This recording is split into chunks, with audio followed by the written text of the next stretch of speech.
Friendship, isa ka bang content creator? Yung halos araw-araw na gumagawa ng video, nagre-reels, yung halos ginawa mo na ang lahat, pero hanggang ngayon, wala pa rin nai-inlove sa'yo. Uy, bakit love life yung pinag-usapan natin? Hindi yon, mali.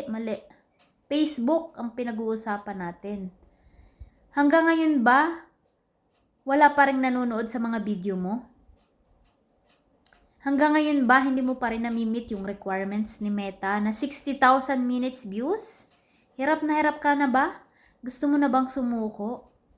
Alam mo, ka-friendship, ganyan-ganyan din dati ako. Sabi ko parang napapagod na ako, parang gusto ko nang mag-give up.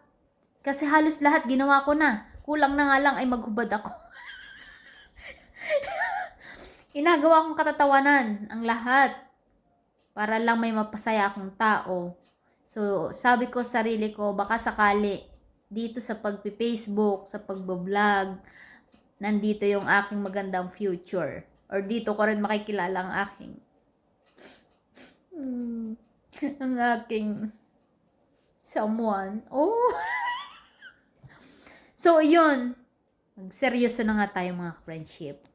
At kung nahihirapan ka na ma-meet ang 60,000 minutes views, nandito ako para tulungan ka at bigyan ng napakagandang tips at pangmadaliang paraan para ma-meet mo kaagad ang 60,000 minutes views. Kung na-meet mo na ang 5,000 followers at gustong-gusto mo nang ma-monetize, ganito ang gawin mo. Mag-live ka ng hanggang 3 oras, yan kung kaya mo, kung meron kang time, or kung meron ka namang mga gadget, ayan, i-live mo hanggang 3 oras or 2 oras, ganyan. Tapos, ang gawin mo, manghiram ka ng ibang account ng mga kapatid mo, kaya mga kamag-anak mo, hiramin mo yung account nila at panoorin mo yung live mo, yung mismong, yung Facebook mo, yung Facebook page mo, panoorin mo yon, i-play mo, at I'm sure, mamimit mo kaagad yung 60,000 minutes views. Yun lang, panoorin mo. Kahit 24 hours yan naka-play para mamit mo kaagad ang 60,000 minutes views.